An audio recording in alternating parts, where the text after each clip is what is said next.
Hi, you'd remember the video, Close Encounters with Class Poetics. I want to extend on that and offer a few more poems from Stone Bitter Stories, which was written like 3 decades ago, and back then it was hard to publish some of these poems. Now, some of them are appearing because it seems like the Australian literary market has kind of changed its tune in some ways. We'll see just to what extent, though, if this book ever sees the light of day. But Stone Bitter Stories might remind you of Stone Butch Blues as a title, even though then I was definitely not a Stone Butch. Am I now? Thank you, Leslie. All I can say is Leslie Feinberg defined a trans politics that was cognizant of its deep histories of class. And Leslie's own wife also wrote with that kind of sense of class and also lesbian existence. So there are definitely other sources that have inspired me, and I read them way back when. They weren't taken up by critics in Australia, though. They weren't part of the literary mainstream, let's say. So anyway, let's get cracking. I'm going to start off with a place-based poem called All That Summer. Pardon the creaky door in the background. All that summer, at Rolly Pool, staring into the cool waters of those smooth granite rocks, observing the life beneath, the moss, the boatmen like aquatic fleas, the tadpoles flexing their tails, slimy ephemera. All that summer, bucket in hand, I'd scoop what I could, evasive and sleek as eels, a recent spawning. Without my efforts at preservation, plankton for the filmy hunger of fish. Every cell had a scheme written like fine print, but in weeks the pool would draw back to its rusty elementals, twigs and pebbles sticking out like teeth from a dead clay mouth. Back home, behind the veranda's screen and replenished by bore water from next door's main, they seemed safe under my custodianship, unfolding like clockwork from spermatozoa-shaped frog. But it didn't work out like that. Instead, evolutionary glitches like the missing link, somehow formed a merging of two different worlds, ill-equipped for either element. So the next poem is called Laws of Perpetual Motion. Laws of perpetual motion. Moving. We are always moving, caught in the dust clouds of bad intentions, the bad debts of a Perth life insurance salesman who can't even manage his own. There is always another town, another road, a new name to settle on for a while, like safety. Then it's off again, into the cool of the night with suitcases like badly made sandwiches, hushed like guilt, off to some new suburb, unfamiliar as the playground games we never learn. There is never enough time. There is never enough money. We're on the run. We're fugitives. After phone calls, my father's expression falls flat, like a magic trick exposed, and I know it's time to go. I always know. I've been on this roller coaster too many times, and the centrifugal force has got to me. In the hubbub of packing and taping, of arms and voices lifting and straining, I sit for a moment, a still point. My mother picks me up before I can even breathe, like a dropped stitch, and delivers me over to him, willing accomplice in all these escapes. My father's grip is like molten lava that sets in all the chilled places. Though we are leaving again, he never wants me to leave him.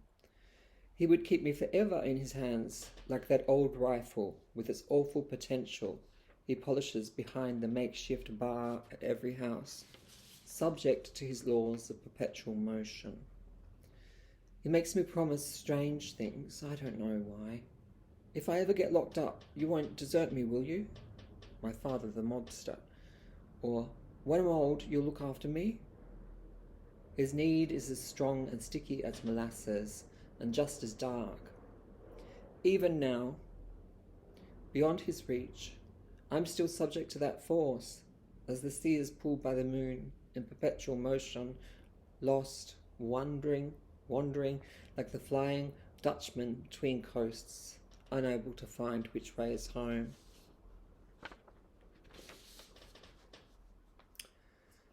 Westfield, not to be confused with the shopping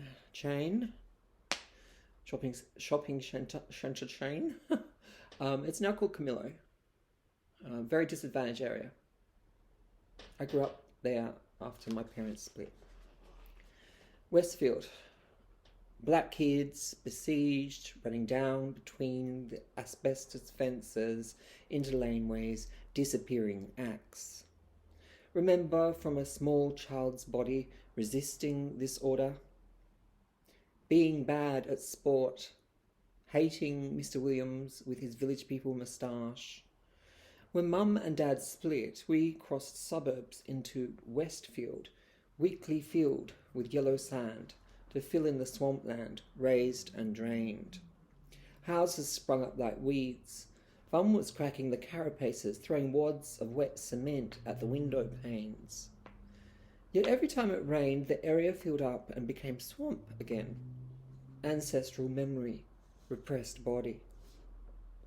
When the waters receded, no doves to herald the way, just raucous pink and greys, sowing the seeds for pig melon dominion and other wild grasses the birds would feed on. Now, the last poem is based on an anecdote by my friend Carla, who worked within the hotel industry up in Cairns for a while. So she gets a mention, but so do some of the other women in the far north part of Queensland, Cairns. The smell of work. Carla gets up before the sun does. Each morning she neatly presses her uniform before putting it on, seagull white. If she turns up late, the boss will complain, so she catches the 6:30 bus right on time. Her business is the mess of other people's leavings, strewn Coke bottles, soiled sheets from solitary passions, hair clogging the bathtubs. Sun yellows the curtains with its dusty light. Nature's against her. She takes these off to wash, then sets them to dry along with piles of pillow slips and towels. In the corridor, she winks at the islander women, tracing and retracing the same trajectory from rubbish disposal to laundry. Her hands cradle new starched ones when she returns. Tomorrow she will do it all over again. Tomorrow, when she picks up her check, the boss will lecture her on personal hygiene, which must be maintained at all times. Sweaty, tired, she will grimace at his angular nose, offended by the smell of work he's never done. So that's where it ends for now. There are other poems that speak to class realities, but as you can see, it's not about property, it's not about landedness. There is a relationship with land, to be sure, and it's one that unsettles colonial constructs of white suburbia, for example. But these are the sorts of poetics, I guess, that these days may be given a hearing. We'll see how they're received anyway, because they come from decades ago.